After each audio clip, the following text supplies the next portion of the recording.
আসসালামু আলাইকুম এভরিওয়ান, কেমন আছেন সবাই? আপনাদের জন্য আজকে নিয়ে এসেছি অত্যন্ত পুষ্টিকর সুস্বাদু গরমের আরাম ইফতারের জন্য বেস্ট একটি সাবুদানা ফ্রুট ডেজার্ট রেসিপি। আমি শুরু করছি, দেখতে থাকুন। প্রথমে আমি 1 কাপ পরিমাণ সাবুদানা নিয়েছি। সাবুদানাটা সর্বোচ্চ 5 থেকে 10 মিনিটের জন্য আমরা পানিতে ভিজিয়ে রাখব। ভিজিয়ে রাখার পর 10 মিনিট পর ফুটন্ত পানিতে প্রথমে আমরা ভিজানো সাবুদানাগুলো এভাবে দিয়ে দেব। খুব বেশি সিদ্ধ করব না। আমরা যখন লক্ষ্য করব যে সাবুদানাটা পুরোপুরি স্বচ্ছ হয়ে আসছে, তখনই আমরা সাবুদানাটা চুলা থেকে নামিয়ে নেব। আমরা একটু নেড়ে ছেড়ে দেব যেন সাবুদানাটা দলা না বেঁধে যায়। এই রমজান মাসের কিংবা গরমের দিনে এই ফ্রুট ডেজার্ট সাবুদানার এই রেসিপিটা ছোট বড় সকলের জন্য অতিথি আপ্যায়নে যে কোনো সময় সবার জন্য খুবই প্রিয়, খুবই সুস্বাদু, খুবই পুষ্টিকর একটা রেসিপি। দেখতে থাকুন। আমাদের সাবুদানাটা সেদ্ধ হয়ে গেছে। এখন আমরা একটা স্ট্যানারে করে পানিটা ছেঁকে নিব। পানিটা চাকার পর আমরা কিছুটা ঠান্ডা পানি দিয়ে দেব যেন সাবুদানাটা ঝরঝরে থাকে। দিয়ে দিলাম ঠান্ডা পানি। ঠান্ডা পানিতে ছেঁকে আমরা এটা একটা সাইডে রেখে দেব পানিটা ঝরে যাওয়ার জন্য। পরবর্তী ধাপে আমরা এটা ছাকার পরে আমরা চুলায় আবার ফ্যান বসিয়ে দিয়ে দেব 1/2 লিটার পরিমাণ দুধ, তরল দুধ। দুধটা আমরা কিছুক্ষণ জাল দেওয়ার পর এখানে নেড়েচেড়ে কিছুক্ষণ জাল দেব। চুলায় জাল দেওয়ার সময় অবশ্যই মিডিয়াম আঁচে থাকবে, কারণ দুধে বেশি জাল দিলে উতলে পড়ে যাওয়ার সম্ভাবনা থাকে। কিছুক্ষণ জাল হওয়ার পর আমরা এখানে 3 টেবিল চামচ গুঁড়া দুধ দিয়ে দিলাম। এটা অনেক স্বাদ বাড়াবে এবং একটা সুন্দর একটা ফ্লেভার আসবে, দুধের ঘনত্বটা বাড়াবে। নেড়ে ছেড়ে দেব। গুঁড়া দুধটা দেওয়ার কিছুক্ষণ পর আমরা জাল হওয়ার কিছুক্ষণ পর দিয়ে দেব 3 টেবিল চামচ পরিমাণ চিনি অ্যাড করব। আমরা চিনিটা চাইলে কেউ একটু বেশি দিতে পারেন, কিন্তু বেশি প্রয়োজন হয় না। এই যে আমরা দিয়ে দিচ্ছি 3 টেবিল চামচ পরিমাণ চিনি। চিনিটা নেড়ে ছেড়ে দেব।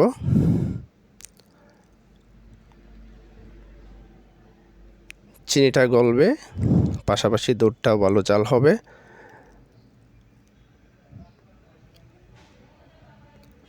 আমাদের এই রেসিপিটা কিছুটা হলেও যাদের ভালো লাগবে তারা অবশ্যই একটা লাইক দিবেন, আমাদের পাশে থাকবেন। দেখতে থাকুন। সব ধরনের খাবারের রেসিপি পেতে আমাদের চ্যানেলটা অবশ্যই সাবস্ক্রাইব করে রাখবেন। আমাদের দুধটা অনেকটা জাল হয়ে গেছে। আমি খুব অল্প আছে জাল দিচ্ছি মোটামুটি অনেকক্ষণ ধরে। এই যে ঘনত্বটা বোঝা যাচ্ছে যে এখন অনেক ঘনত্ব হয়েছে। এখন আমরা এখানে সেদ্ধ করা সাবুদানাগুলো দিয়ে দিলাম। সাবুদানাগুলো ভালো করে নেড়ে দেব যেন দলা না পেকে যায়। এটা দ্বিতীয় ধাপ চলছে, আর বেশিক্ষণ লাগবে না। সাবুদানাটা আগে থেকে আমরা ভিজিয়ে রেখেছি কিছুক্ষণ, তারপরে সিদ্ধ করেছি। এখন জাল দেওয়া দুধে সাবুদানাটা ছেড়ে দিয়েছি। এখন আর বেশিক্ষণ সিদ্ধ হবে না, জাস্ট একটু জাল হবে কিছুক্ষণ।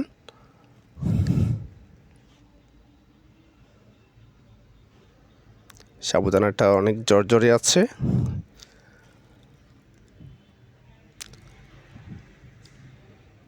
অতিথি আপ্যায়নে বেস্ট, এবং রমজানে ইফতারে এবং গরমের দিনে এই রেসিপিটা যে একবার খাবে সে কখনোই বলতে পারবে না।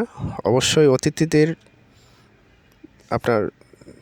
অতিথিদের জন্য একটা বেস্ট একটা রেসিপি। আমাদের সাবুদানাটা হয়ে গেছে। এখন আমরা ফ্রুটস অ্যাড করব। প্রথমে দিয়ে দিয়েছি আপেল কুচি, তারপর আঙ্গুর দিয়েছি। এখন আমরা এরকম করে চাকতি করে পাকা কলা দিচ্ছি। কলাটা অবশ্যই দেওয়ার চেষ্টা করবেন, সাথে আপনারা বিভিন্ন ধরনের কালারিং ফ্রুটস দিতে পারেন। তবে বেস্ট হবে কলাটা অবশ্যই খুব ভালো পাকা যে কলাটা সেটা দেওয়ার চেষ্টা করবেন, কারণ কলা থেকে যে একটা ফ্লেভার আসে, স্বাদ আসে, ওইটার তুলনাই হয় না। সাবুদানার সাথে কলার যে ফ্লেভারটা দুধের সাথে খুবই স্বাদ হয় খেতে। আমি খেয়েছি, আমি জানি এটার কতটা স্বাদ। এটা যেমন স্বাস্থ্যসম্মত পুষ্টিকর তেমনই স্বাদ, এবং খুব সহজেই তৈরি করা যায়। হ্যাঁ, আমাদের রেসিপিটা ফাইনালি হয়ে গেছে। জানি না কতটা সুন্দর করতে পেরেছি, তবে আমি চেষ্টা করেছি ভালো করার জন্য। ফ্রুটসগুলো আমরা ভালো করে মিশিয়ে নেব। এবার কিছুটা ঠান্ডা হওয়ার পর ইফতারে কিংবা অতিথি আপ্যায়নে আমরা এটা ব্যবহার করব। আমি সার্ভ করছি।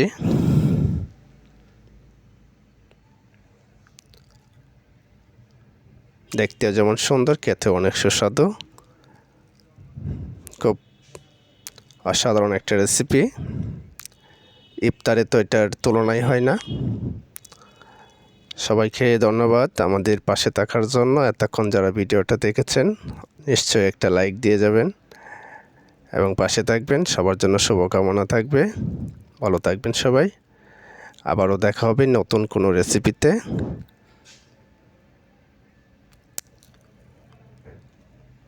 সবাই ভালো থাকবেন।